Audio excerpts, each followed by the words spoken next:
स्वागत है आप सभी का एक और न्यू वीडियो पर। देखिए, अगर आप एमपी बोर्ड एग्जामिनेशन 2025 की तैयारी कर रहे हैं तो यहाँ पर एक काफ़ी बड़ी स्कीम एमपी बोर्ड की तरफ से आपके सेशन में बंद कर दी गई है एंड इसका डायरेक्ट इफेक्ट आपके रिजल्ट के ऊपर पड़ सकता है। अगर आपने अभी से ध्यान नहीं दिया इसके ऊपर तो आपका जो रिजल्ट है वो भी डाउन हो सकता है, यानी कि जितने परसेंटेज आपने सोचे हैं हो सकता है कि आप उतने स्कोर कर ही ना पाओ, क्योंकि एमपी बोर्ड के जो एक्सपर्ट हैं, जो टीचर्स हैं या फिर वहाँ के जो सचिव वगैरह हैं, यहाँ तक कि मीडिया रिपोर्टर भी हैं, वो भी यही कह रहे हैं कि ये जो स्कीम में बंद करने के बाद एमपी बोर्ड का जो रिजल्ट है वो और भी ज़्यादा डाउन हो सकता है। मैंने आपको बताया था कि प्रीवियस सेशन में एमपी बोर्ड का जो रिजल्ट है वो कंटिन्यूस डाउन ही जा रहा है। 10th के तो अराउंड 50% बच्चे ही पास हो पा रहे हैं। तो ऐसी कंडीशन में ये जो स्कीम बंद की गई है, जिसकी इन्फॉर्मेशन मैं आपको आगे दूंगा, एंड अगर आप भी इसके ऊपर डिपेंडेंट थे तो ये वीडियो काफ़ी इंपॉर्टेंट होने जा रही है। इसको ध्यान से देखिएगा, सारी चीज़ें मैं आपको आगे बताता हूँ। वीडियो में एंड तक बने रहिए।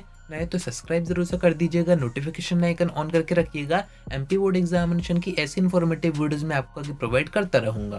अब देखिए, जो स्कीम की मैं बात कर रहा हूँ, जो कि एमपी बोर्ड ने आपके सेशन में 2024-25 में बंद कर दी है, उसका नाम है बेस्ट टू 5 स्कीम। मैक्सिमम बच्चे इसके बारे में जानते होंगे। जो बच्चे 9th से अभी 10th में आए हैं उनको इसके बारे में अच्छे से पता होगा, क्योंकि 9th में ये स्कीम बंद कर दी गई थी गवर्नमेंट स्कूल में। प्राइवेट में अगर हो रही होगी तो उसकी इन्फॉर्मेशन मुझे नहीं है। बाकी 9th से यानी कि प्रीवियस सेशन से best two 5 scheme MP board ने पूरी तरीके से बंद कर दी है। एंड इस बार 10th में जो बच्चे बोर्ड एग्जामिनेशन दे रहे हैं उनको भी आगे इसका बेनिफिट नहीं दिया जाएगा। बेस्ट टू 5 स्कीम में बच्चों को बेनिफिट क्या होता था, उनको सिर्फ 5 सब्जेक्ट में पास होना होता था, बाकी एक सब्जेक्ट में अगर वो पास नहीं होते थे, फेल हो जाते थे, तब भी ऐसे में उनका जो रिजल्ट आता था वो पास का ही आता था। अब ऐसे में बच्चे कर क्या रहे थे, जो टफ सब्जेक्ट होते हैं जैसे कि आपका मैथ्स हो गया, साइंस हो गया, इंग्लिश हो गया, तो जो 10th के बच्चे थे वो इन सब्जेक्ट पर ध्यान नहीं दे रहे थे। बाकी इजी सब्जेक्ट में वो पास हो जा रहे थे, एक सब्जेक्ट को छोड़ देते थे। वो ये सोचते थे कि हम बेस्ट टू 5 स्कीम के अंडर पास हो जाएंगे, कहीं पर कोई परेशानी नहीं आएगी। बट इस बार से ऐसा नहीं होगा। आपको आपसे पूरे 6 सब्जेक्ट में पास होना पड़ेगा। अगर आप किसी एक सब्जेक्ट में भी फेल होते हो तो ऐसे में आपको उसके सप्लीमेंट्री एग्जाम देने पड़ेंगे,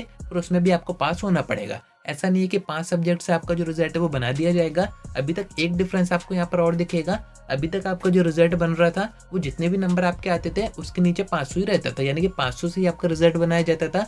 पर अब से आपका जो रिजल्ट बनेगा वो 600 से बनेगा। अब 600 से यहाँ पर रिजल्ट बन रहा है तो ऑब्वियस ही बात है परसेंटेज आपके थोड़े से कम होंगे। आपको वहाँ पर उतने स्कोर करने पड़ेंगे कि जब वो 600 में से डिवाइड करके उसको इंटू 100 करें तो आपका एवरेज परसेंटेज बन जाए। तो ये काफ़ी बड़ा स्टेप एमपी बोर्ड की तरफ से उठाया गया है। एमपी बोर्ड को पता है कि उसका जो रिजल्ट है वो डाउन हो रहा है, बच्चे पास ही नहीं हो पा रहे हैं। एंड ऐसे में अगर बेस्ट टू 5 स्कीम और बंद हो जाएगी तो जितने बच्चे इस स्कीम के अंडर पास होते थे वो और भी ज़्यादा कम हो जाएंगे। यानी कि यहाँ पर आप समझ रहे हैं बच्चों को अब से मेहनत करनी पड़ेगी। एमपी बोर्ड आपका इस चीज़ में साथ नहीं देगा। जो बच्चे 10th में फर्स्ट टाइम बोर्ड एग्जामिनेशन दे रहे हैं, टेंशन अगर आपको हो रही है कि बोर्ड एग्जामिनेशन का पेपर कैसा आएगा, आप कर पाएंगे नहीं कर पाएंगे, तो मेरा एक ही सजेशन है कि अभी से आप अपनी तैयारी शुरू कीजिए। एग्जाम के टाइम के भरोसे मत बैठिए कि जो गैप आपको दिए जाएंगे या फिर एक महीना पहले से आप पढ़ाई स्टार्ट करेंगे, ऐसे में आप कुछ भी नहीं कर पाएंगे। क्योंकि एमपी बोर्ड की तरफ से भी काफ़ी सारी अपडेट्स आ रही हैं जो कि आप अभी स्क्रीन पर देख ही रहे हैं। सचिव की तरफ से, टीचर्स की तरफ से, सभी की तरफ से यही बताया जा रहा है कि आपका इस बार का जो रिजल्ट है वो डाउन हो सकता है।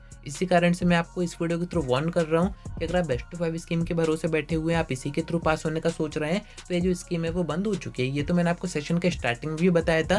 और जो बच्चे अभी न्यू कनेक्ट हुए हैं, जिनको इसके बारे में नहीं पता है, तो उनको मैंने अभी से इन्फॉर्मेशन दे दी है, जिससे कि आप पूरे 6 सब्जेक्ट की तैयारी करें, 6 सब्जेक्ट में यह पास हो पाए। एंड एक बात और मैं आपको साफ कर दूं, इस बार के आपके बोर्ड एग्जामिनेशन का जो पेपर आएंगे उसका स्टैंडर्ड भी इतना एवरेज नहीं रहेगा, थोड़े से अच्छे स्टैंडर्ड के पेपर आएंगे। क्योंकि इस बार आपको ब्लूप्रिंट वगैरह भी नहीं दिया गया है, तो पेपर आप ऐसा मानिए कि उसमें क्वेश्चन अच्छे रहेंगे, तो आपको तैयारी करनी पड़ेगी और कोई ऑप्शन आपके पास नहीं है। तो उम्मीद है कि आपको सारी बातें समझ में आ गई होंगी। आज की वीडियो में इतना ही। कोई डाउट आता है कमेंट करके पूछ सकते हैं, या फिर आप मुझसे इंस्टा पर डीएम करके बात भी कर सकते हैं।